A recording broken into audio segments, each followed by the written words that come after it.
So we're going to start our circle off with question 1 of the Do Now. For this question, I want every single person to share out. And then when we get into our different questions going forward, you can pick and choose when you want to share out. So, Tajma, can you read question 1 off for us? How do you reduce stress in your life? Nothing I do seems to reduce stress in my life. I reduce stress by sleeping, I don't know, just calming down. I watch YouTube or I read a book just to take my mind. I reduce stress in my life by listening to music and my family. I really don't realize I have stress to be stressed out. Because I don't really get stressed that much, so I don't know what I do. But I'll just probably, watch YouTube and listen to some K-pop. I reduce stress in my life by playing basketball and listening to music and playing my game. I reduce stress in my life by sleeping. I reduce stress in my life by playing my game or going to sleep. I reduce stress in my life by listening to music. I reduce stress in my life by playing the game and going to sleep. I reduce stress by putting on like soft music and then going to sleep as well. So. I reduce stress in my life by sleeping and trying to think about the positive. I reduce stress in my life by reading. It's my favorite thing to do. One way that we know to reduce stress is through mindfulness moments. And so we're going to take a mindfulness moment before we get into our full conversation today, just to make sure everyone's in a good state of mind and feels relaxed before we enter into our full discussion today. Terrence is going to lead us through it with our chime. You may put your head down, keep your head up, whether you prefer.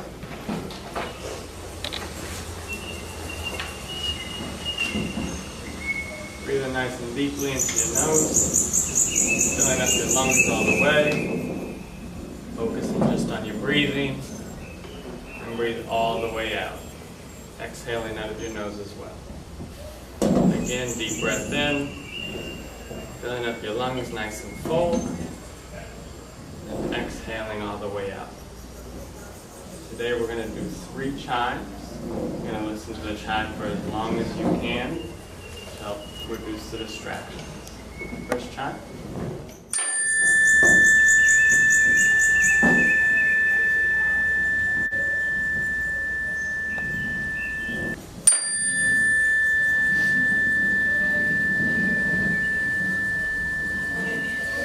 Focusing on your breathing.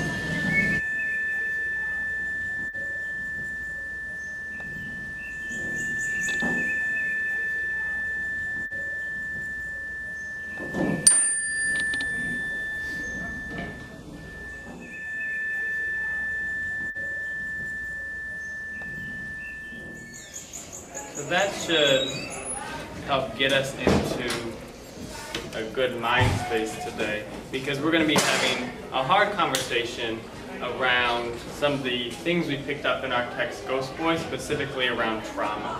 So Kanija, can you turn back on our lights for us? Take your sheet that has your stress app 6-figure and flip it over to the back, please. I just want to review some key terms with you all before we get into our full lesson. Can someone read off the definition of stressor? An activity, event, or thing that adds stress. Intergenerational trauma. Terrence? When untreated trauma gets passed down by parents to their children. Race-based trauma. Dakira? When the experience of someone within your own race has a negative experience that impacts you mentally and emotionally. Thank you. Jemiah, post-traumatic slave syndrome. The traumatic experience of going through slavery changed the DNA within African Americans, leading to higher potential rates of depression and anxiety. And Monique, implicit bias. Attitudes or stereotypes that affect our understanding, actions, and decisions in an unconscious manner. So our next circle question is, I want you to try and identify, if you would like to, a traumatic event that has happened in your life, or an event that you believe added trauma to you. It could have been something a parent, family, or friend experienced as well. For this circle question, if you do not wish to share out, you do not have to share out. But I want you to take about 10 seconds and think about an event Doesn't have to be a huge major one, but something that you think might have added a level of trauma to your life that maybe you weren't expecting. The time I experienced trauma was when my nana died when I was 5, and I don't know, I didn't feel right afterwards. A time I experienced trauma was in the summer. Me and my sister, we was crossing the street, and we ain't see a car coming, and it just came, and I had to like push my sister out the way, and I got my foot right there. So ever since then, I've been scared to cross the street. I ain't scared to cross it no more, but yeah, during that time. Well, trauma, it just recently happened. It was like just 2 weeks ago. Don't you know how like I'm a fan of BTS and stuff like that? So people always criticizing me about listening to them. And it was on my old Twitter account. I posted something on there, and people was giving me hate comments and threats and stuff because I listened to them. So yeah, and they still do it now. So. A time I experienced trauma was when I was watching 13 Reasons Why, and it was on the last episode. They was bullying this guy, and like that scene was just unforgettable. Like it's still stuck in my head now today. I don't know how to get it out. A time I experienced trauma was my senior year of high school when my best friend committed suicide. Event that gave me trauma was when I got hit by a truck when I was like 9 years old, and when my uncle passed away, and when my cousin died.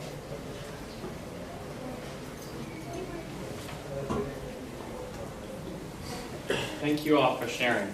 And so I want to now revisit Ghost Boys, because we know this is a story that deals a lot with trauma and how communities handle trauma. So if you can have your stories out in front of you.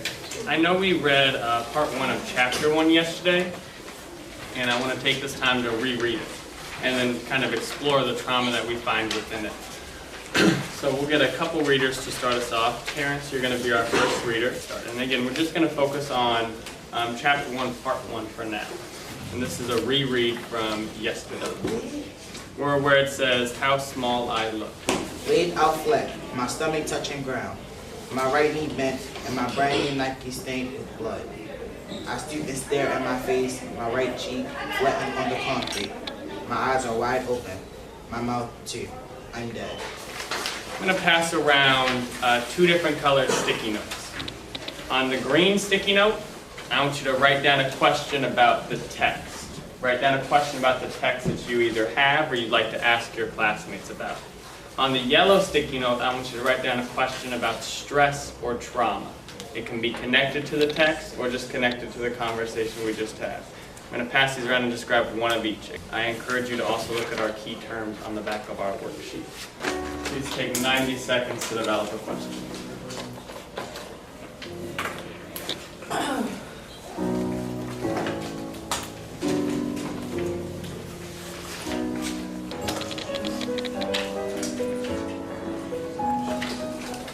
So we're going to start with a green question about the story.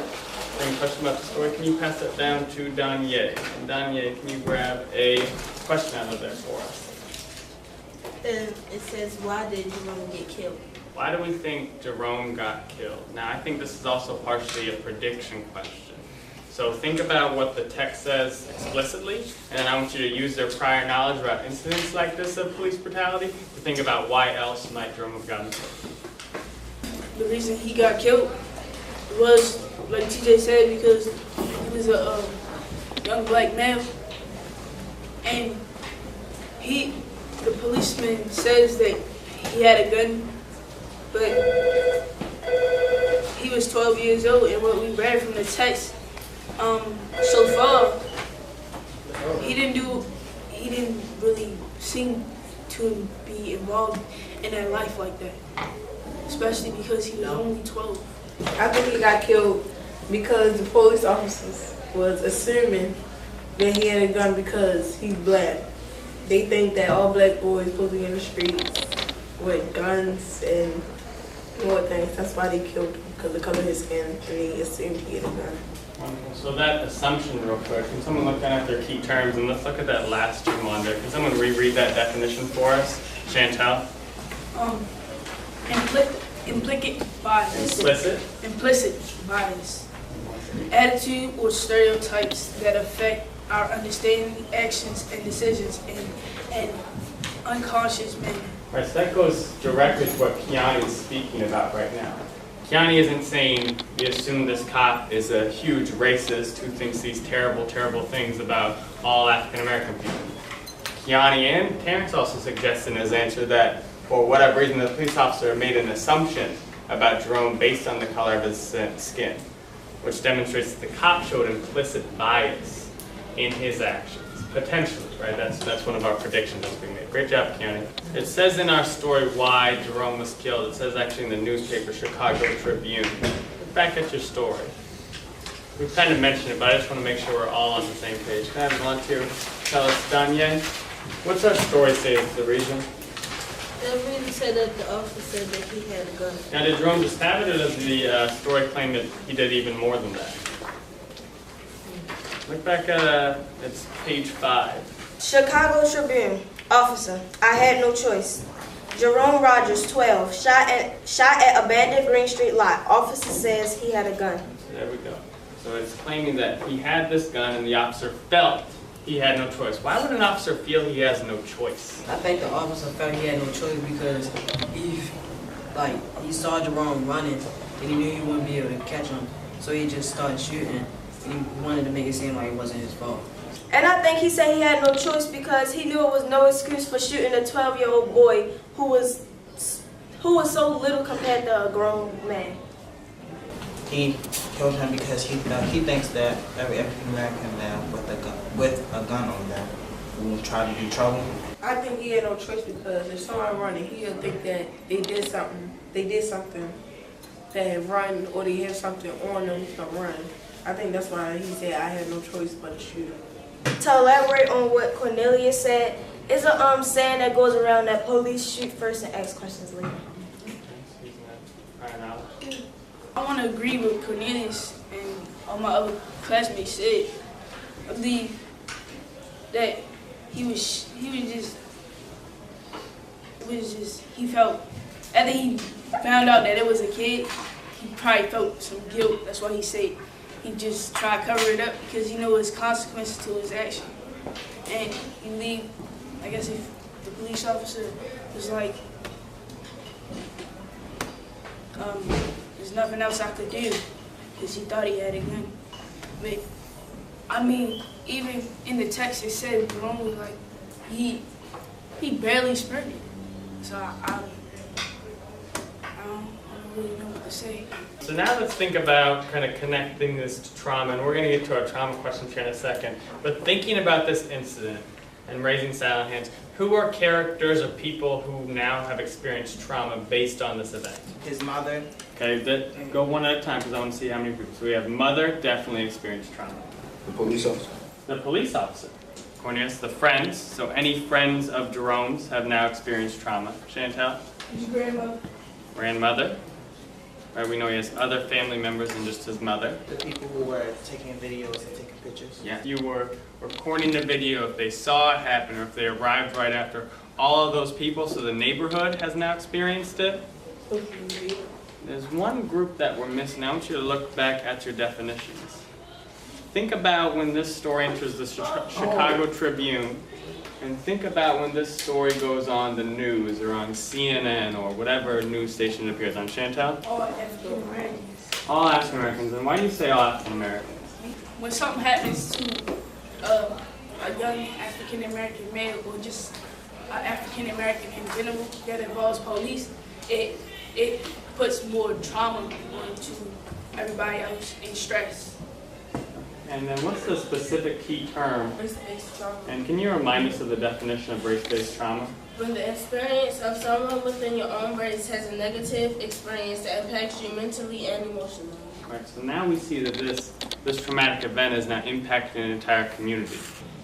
Who else now might be impacted by the trauma if these people don't get treated for the trauma? So thinking about maybe that police officer. Maybe the police officer hasn't had children yet.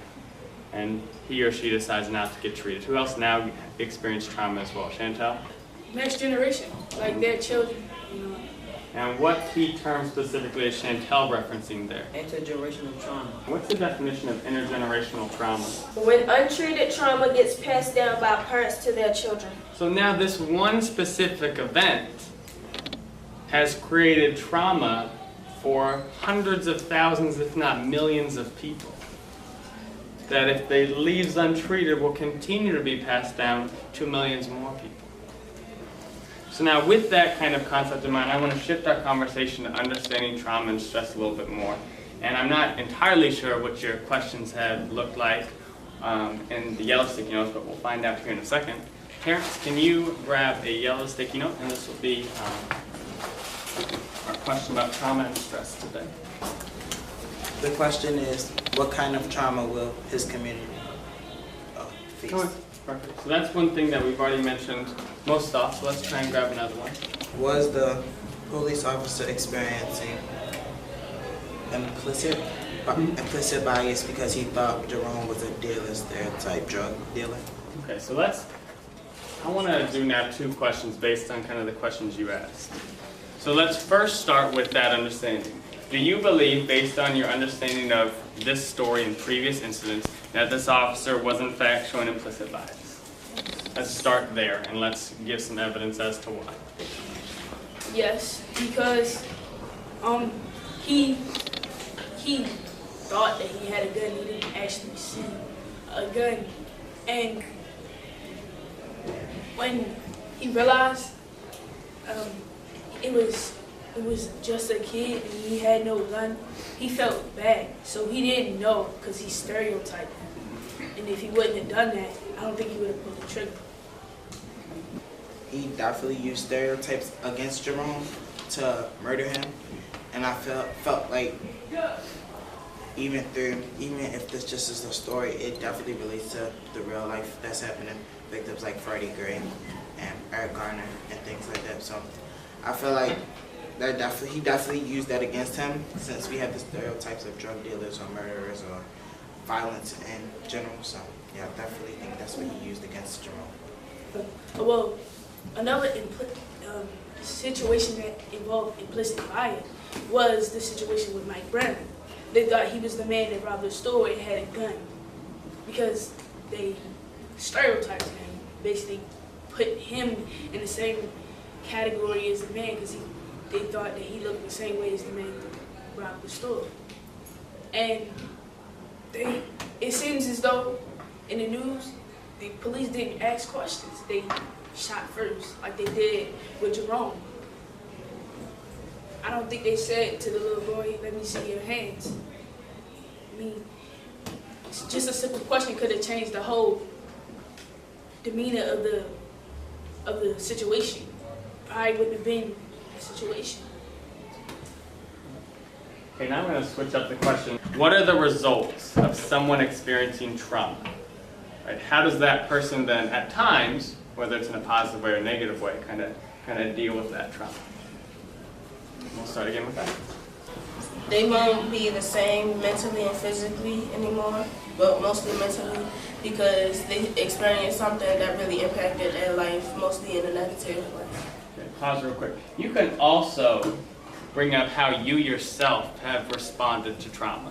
So if you aren't able to kind of comment on people as a whole, but you know this was a traumatic event and then right after it I was mad and got into an argument with my friend or something like that, just so you understand kind of how to respond a little bit clearer. I couldn't really talk anymore, and I really didn't have nobody to talk to. And mostly, I cried myself to sleep because I would miss my dad. Usually when people trying to like that they're going through trauma, they like have an addiction, like taking drugs or drinking.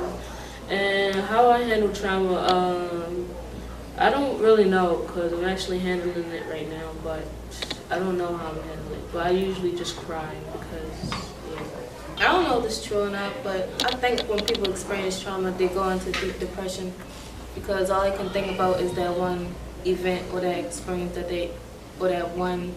event that they experienced. I just feel trapped in my own body. Like, anytime I try to talk to somebody, I don't know the right words to use, and I feel like nobody can help, so I just let it all sink in. I know that I personally don't handle trauma very well, or traumatic events. I get very angry and frustrated, especially a lot quicker than I normally do. Typically, I'm a very patient person, but when I'm experiencing trauma that's being untreated, and I'm not seeking counseling or anything, I get angry really, really fast. And I know right after my friend committed suicide in high school, I got into like my only fight in my life the day after, because just someone said something to me, and rather than talk it out like I normally would, I went right into that fight mode and wanted to go beat them up, which is something I normally don't do. After people go through like trauma, I feel like they definitely go into deep depression. And I know that because I've gone through deep depression where it's like every night, constantly thinking every night. So like that's not a joke to me because I've been through it.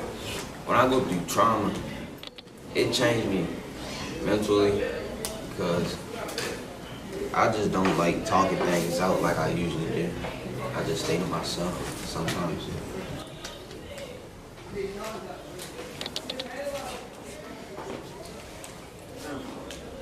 I go through trauma. I don't do nothing about it. I just sit there and wait for it to pass on. I listen to music and be by myself and think. I think it's very different ways that everybody handle their trauma. Some people drink, do drugs. Some people go into deep depression. Some people just want to be alone. I think it's definitely a whole bunch of ways that people could do that. Some people, they get help for their trauma. Some people just sit in it and let it all soak in. The way I handle trauma is like, I just go be by myself. And sometimes I cry, but I'm a strong person, so I don't like to cry. Like, especially my feelings is something that I really don't do. I just sit by myself and I think and I listen to music and I do things that make me happy. Sometimes I cry because if I don't, then I'll say something that's not nice. Or like, I try to talk, but like, I don't know, it just, some stuff just get to me. So, and then like, some people just don't understand where I'm coming from, so I just don't talk to people. But when I go through, I just start to be antisocial and like, I just read people. Sometimes I talk to people, but it's certain people that I talk to because I'm very conscious of telling my feelings to other people because they might use it against me if we get in an argument or something. So yeah. I mostly just stay to myself and be quiet. Sometimes I cry, and I just, my body can't stop shaking. Thank you all for being so open and vulnerable when you share it out. We're going to end class today with a quick write. And so if you look at the bottom of your worksheet, there is a question that we're going to be answering that kind of connects this conversation about trauma as well as a story. Can I have a volunteer read our quick write question today? Keon? How does an event like losing a boy to police brutality contribute to the experience of trauma for us, man? Who would be different people who experience trauma based on these events? I want you to think specifically about the section we reread today regarding Jerome. And I want you to try and use at least one of our key terms in your response. So in your response, look back over your key term list.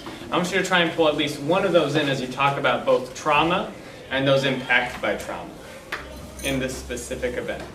Take 4 minutes, and then we'll clean up. Thank you.